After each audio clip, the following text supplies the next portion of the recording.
Hugo, je suis batteur dans Annabelle Lee. On a tous une chanson qui a une place particulière dans notre cœur, même un moment précis de cette chanson qui nous fait dresser les poils. Dans ce podcast, des invités nous racontent cet instant qui les a marqués et qu'ils et elles gardent encore en mémoire aujourd'hui. Vous écoutez At This Moment, un podcast Amour Média. Épisode 4. Je joue aussi dans d'autres projets, notamment Almost Lovers avec Nini. Et j'ai eu d'autres projets avant, mais c'est ce qui se passe actuellement, plus ou moins. Le morceau que j'ai choisi, c'est un morceau de Nada Surf qui s'appelle Amateur, qui est sorti sur un album qui s'appelle The Proximity Effect, qui est sorti en 98. Je sais que j'étais vraiment... j'étais tout jeune. J'étais chez le grand frère d'un pote de mon cousin, à la Bresse, dans les Vosges. Et ce grand frère, en l'occurrence, c'était un... Pour moi, c'était un peu le grand frère qui a toujours des morceaux de musique incroyables. J'adorais les Smashing Pumpkins à l'époque. C'est mes parents qui m'ont fait connaître ça, parce qu'ils les ont vus aux Eurokéennes, c'était dément. Et lui, il avait déjà tout de Smashing Pumpkins avant. Et à un moment donné, en fait, on était là, à côté de sa chambre, et on entend justement un morceau que je trouve super cool, avec cette descente, avec cette mélodie, avec cette espèce de côté un peu nostalgique comme ça, et c'était ce morceau de Nada Surf, sauf que j'ai mis des années et des années et des années à savoir que c'était du Nada Surf. Puisque après ça, pour moi, Nada Surf, c'était un groupe nul. J'écoutais que du punk rock, des trucs rapides, qui sont super, que j'adore toujours autant, mais pour moi, c'était pas chouette. Puis je voyais quelques morceaux, de temps en temps, ça m'intéressait pas du tout, jusqu'au jour où je suis retombé vraiment par hasard sur ce morceau-là, en me disant, putain, c'est ça, quoi. C'est ce morceau que j'ai entendu ce jour-là et qui m'a remis exactement dans le même état. Tu vois, comme le principe de la Madeleine de Proust qui te remet dans un état, qui te ramène quelque part. C'est exactement ça. J'étais tout jeune, en fait. Je connaissais pas grand-chose à la musique, juste... je connaissais pas les paroles. Je comprenais rien à ce qu'il disait. Je m'en foutais. C'était juste la mélodie qui était folle, quoi. En fait, c'est vraiment le début de ce morceau. Mais plus particulièrement, c'est le riff de ce morceau. Dès le départ, qui revient jusqu'à la fin, mais c'est vraiment ce riff, cette descente en fait, qui est super reconnaissable, dans lesquels j'ai pu jouer, ou en tout cas si on peut citer ne serait-ce que Annabelle Lee, clairement, même avant de jouer dans ce groupe-là, je trouvais que les mélodies étaient folles, et pour moi une mélodie c'est super important, c'est ce qui va faire un morceau. Si t'as une bonne mélodie, tu peux limite faire que ça, et c'est chouette. Alors après, est-ce que ça marche, j'en sais rien, mais moi, en tout cas sur moi ça marche. C'est l'album qui a eu le plus mauvais succès commercial, et c'est l'album qui les a amenés à se faire virer de leur label à l'époque, qui s'appelait Elektra Records. Ils leur ont fait faire une tournée en Europe et aux États-Unis, et au bout, je crois, de 1 mois ou 2 mois, d'ailleurs, il y a des bonnes vidéos de ces tournées, ils se sont fait virer par Elektra, parce qu'il y avait soi-disant pas de titre assez radio-friendly. Voilà. Et pourtant, c'est un super album, pas tous les morceaux, mais il y a des morceaux juste qui font partie des meilleurs morceaux qu'ils aient jamais écrits. Donc moi, je parle de Amateur, qui est le deuxième morceau, qui est, je pense, à mon sens, parfait. Carrément. Ouais, vraiment. Et ce morceau-là, il a cette mélodie, cette descente, qui est vraiment reconnaissable, que j'ai retrouvée dans d'autres morceaux, mais sans le savoir. C'est-à-dire que... comment expliquer ? J'écoute un morceau, j'écoute un album, par exemple, je laisse tourner les trucs. Alors aujourd'hui, on a Spotify et tout ça, on passe en shuffle, on découvre des trucs qu'on n'a jamais entendus.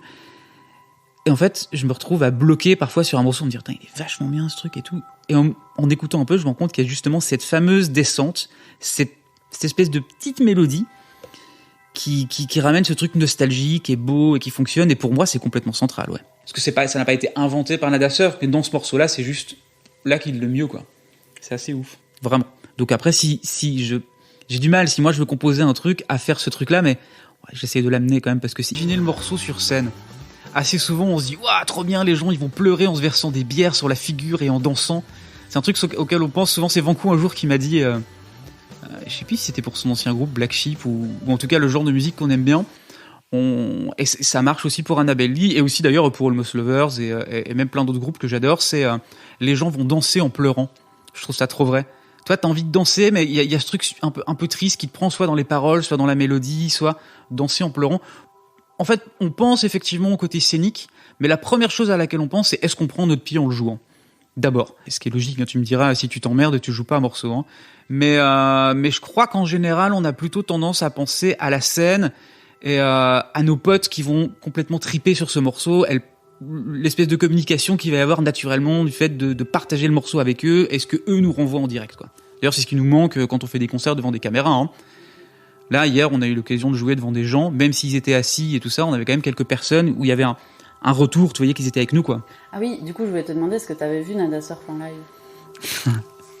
Ça, c'est un running gag, mais t'es au courant. Hein. Ça, c'est un vrai running gag parce que ce groupe, je l'adore depuis, du coup, je pense que là, à l'époque, j'avais peut-être 12 ans, 13 ans, peut-être. J'ai eu un passage dance après, mais ça, on va pas en parler. On n'en parle pas. Puis après, je suis revenu vers Nirvana quand j'ai refusé d'acheter une chemise pour avoir un disque de Nirvana. Ça, c'était le début du retour vers le punk. Ça, c'était punk. Et non, alors, du coup, Nada Surf, je les ai pas vus sur scène et je pense que je vais finir par pas les voir. Il faut savoir quand même que j'ai un ticket. Mais je vais revenir un peu en arrière, c'est-à-dire qu'à chaque fois que je voulais les voir, je les ratais. Alors, par exemple, j'avais mon ticket et finalement, je devais bosser et du coup, mais vraiment, c'était important. Donc, du coup, je devais revendre mon ticket. Il y a une autre fois, il y a une pote à moi de Nantes, Magali, qui tournait avec eux. C'est elle qui s'occupait du merch pour les tournées en Europe. Mais je te parle de ça parce que quand j'habitais à Nantes, donc c'est il y a plus de 10 ans. Et elle m'avait invité à une date à Paris et j'y avais pas été parce que ma copine à l'époque était malade. Et du coup, je suis resté avec elle. Et là, en fait, ma copine, Marie, actuelle, m'a offert l'année dernière un billet pour voir Nada Surf qui passait à Bruxelles. Donc, trop content. Et ben voilà, on sait ce qui s'est passé après. Il devait passer en mars, je crois. Et la veille ou l'avant-veille de ce concert, qui devait se faire à Bruxelles, ils ont joué, je sais plus, ils ont fait Paris, Lille ou un truc comme ça. Et en fait, les mecs, pour te dire à quel point ils sont cool, c'est qu'il y avait une restriction de jauge dans la salle, qui était une salle, je pense, avec une jauge de, on va dire, je sais pas, 800 personnes. Il y avait une restriction à 400 personnes. Donc, plutôt que d'annuler le concert, ils ont fait 2 concerts dans la soirée, l'un après l'autre, pour que tous les gens puissent venir les voir. Et je crois qu'ils ont fait ça 2 soirs de suite, jusqu'à ce que ce soit possible de vraiment jouer des concerts. Et donc, ensuite, ça a été reprogrammé en automne, ça a été reprogrammé en début de cette année. Et là, c'est programmé à nouveau pour 2022. Donc, j'ai toujours mon ticket, mais je pense que je les verrai peut-être jamais. Je me suis penché sur ce que racontait ce morceau il y a pas super longtemps en fait. Hein. Je connaissais les paroles, si tu veux, sans réfléchir au sens qu'il y avait derrière. Et avant ça, je connaissais même pas les paroles, j'en avais strictement rien à faire. Et en fait, d'après ce que j'ai cru comprendre, c'est une sorte de... C'est le chanteur donc qui parle, en tout cas il parle d'un personnage, est-ce que c'est lui? En tout cas il dit « je », « I ». C'est une sorte d'autoconviction. Il est dans une sorte de relation et il essaie de s'auto-convaincre que tout va bien en se rendant compte que ça ne va pas. Enfin, on lui fait se rendre compte que ça ne va pas. Moi, je croyais que c'était super joyeux, avec une petite nostalgie et tout ça. Et quand j'ai compris ce truc-là, je me suis dit, ah non, en fait, c'est pas drôle. Le mec dit qu'il court après quelque chose, mais qu'il sait pas pourquoi, qu'il devrait s'asseoir, que tout devrait bien aller, mais qu'en fait non. Et quand on lui dit d'aller consulter, il se met à pleurer. C'est quand même pas joyeux.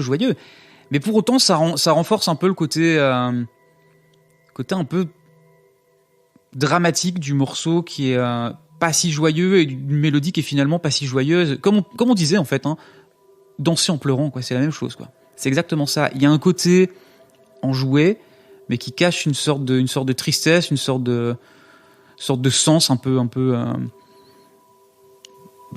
triste en fait, tout simplement. Et j'ai l'impression qu'il y a pas mal de gens qui parlent de ça en ce moment. Je sais pas pourquoi ça revient, mais je trouve ça assez chouette.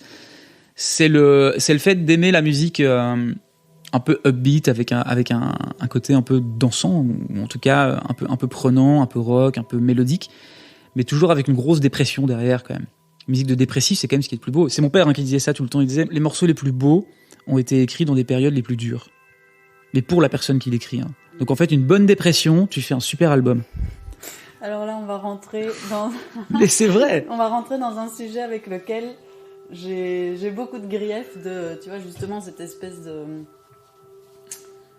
mythe de il faut être un artiste torturé qui souffre pour je suis pas d'accord avec ça. Okay. Je pense que c'est non. Alors après pourquoi pas, mais je trouve que t'as vachement de choses à dire quand tu te sens pas forcément au top. Je dis pas qu'il faut avoir une dépression, être malade de ça. Hein. On parle pas de la maladie. Hein. On parle d'une période un peu difficile, des fois où t'as beaucoup de choses à dire. Quand tout va bien dans ta vie, tu peux avoir des choses à dire. Hein. Mais je trouve que on doit pas parler forcément d'autres albums, mais tant pis, je vais le faire parce que je m'en fous. Et tu pourras pas appuyer sur stop. Mais l'album de Touché Amoré, dans lequel il parle de la mort de sa maman, enfin, je veux dire, c'est l'horreur, quoi. Et pourtant, cet album, il est incroyable. Et les paroles, c'est affreux. Tu vois, où je suis un grand fan aussi de NoFX, ce groupe-là. Il a un morceau qui s'appelle My Orphan Years, où il parle de l'année, en fait, où il est devenu orphelin, où il explique la mort de ses parents. C'est l'angoisse totale, et ce morceau est juste super beau. Il y a une version acoustique qui est très belle, et puis t'as la version punk rock qui est très NoFX, mais je trouve que c'est difficile. Il y a un autre groupe, putain, je suis désolé, hein, tu couperas si tu veux, Modern Baseball, qui est magnifique. Et le chanteur, pour le coup, il y a un des deux chanteurs qui souffre vraiment d'angoisse. Enfin, c'est devenu une maladie à tel point que le mec, parfois, a dû annuler des tournées. Moi, d'ailleurs, je les ai vus sans lui. Je les ai vus une fois, et lui n'était pas là. J'étais très déçu parce que c'est un des deux chanteurs, compositeurs. Et lui parle justement de sa maladie. Il parle de ça. Alors après, c'est parce que lui a décidé d'en parler. Hein. Et là, on parle vraiment de maladie. Donc, c'est vraiment pas ce que je veux dire. Mais en tout cas, la tristesse est vraiment retranscrite dans sa musique, quoi. Et pourtant, c'est du punk rock, tu vois. C'est hyper marrant parce que pour le moment, des personnes qui sont justement plutôt dans les instruments mélodiques sont marquées par la batterie. Et là, toi, c'est l'inverse. Ouais, j'ai remarqué, c'est rigolo. J'ai écouté l'épisode de et justement, lui, il parle de la batterie, il parle de l'intro du morceau. J'étais presque jaloux qu'il ait choisi ce morceau. Mais ouais, c'est bizarre. Autant je suis batteur, autant la mélodie est importante. Alors, j'ai commencé par faire du piano d'abord. Hein. Alors, je suis un piètre pianiste. Il y a un piano là que j'utilise quasiment jamais. Mais je crois que une batterie toute seule, enfin, je veux dire, c'est sympa pendant. Enfin, faut pas se leurrer, quoi. Un solo de batterie, c'est cool, mais pendant 2 minutes. Et même, j'aime pas les solos de batterie. Je déteste ça d'ailleurs. Mais une batterie, c'est cool pendant 2 minutes. Si c'est bien fait ou un petit break bien placé, tu vois, une mélodie, tu peux la faire tourner des heures, ça marche. Et il y avait d'autres morceaux d'ailleurs, et c'est rigolo parce que je me suis rendu compte que il y en a quelques-uns pour lesquels en fait il n'y a pas du tout de batterie. Pas du tout, hein. La rythmique se fait par la basse, par la mélodie elle-même, par le piano, peu importe, mais pas par la batterie. C'est marrant, en fait, ce podcast va se transformer en étude sociologique. Ouais, à fond. Ouais, à fond. Surtout qu'il est dangereux ton podcast, hein, c'est ce que je te disais tout à l'heure. Moi j'ai des remises en question permanentes, je me réveille la nuit en me disant je vais faire ça, je vais pas faire ça. Ça a été une grosse remise en question pour moi. Je pourrais presque être chez le psy là, sur-ci. Et vous, c'est quoi votre moment explosion de cerveau ? On vous laisse jusqu'à la semaine prochaine pour y penser et enregistrer un vocal sur amourchips.com/@thismomentpodcast. Le lien est dans la description. D'ici là, retrouvez-nous sur les Instagram. Quant aux morceaux, on les a compilés dans une playlist Spotify. Le lien est aussi dans la description. Dans le prochain épisode, on recevra Johanna. De base, je suis guitariste. En gros, je suis musicienne. Ce podcast est réalisé, monté et mixé par Maureen. L'habillage sonore et le générique sont signés Alain Deval. Et c'est PLMD qui s'est chargé de l'identité visuelle. Abonnez-vous et mettez des étoiles si ça vous a plu.